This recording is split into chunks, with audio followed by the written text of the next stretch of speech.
ازيكم يا شباب؟ عاملين ايه؟ هذا النهارده افضل لعبة حرب واقعية اسمها وور ثاندر. في مراكب.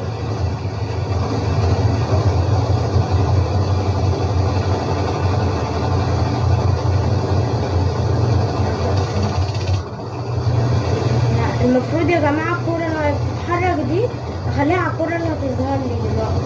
أهي في كورة بتتحرك، مش شايفينها؟ أهي دي المفروض أخلي الكورة على الكورة.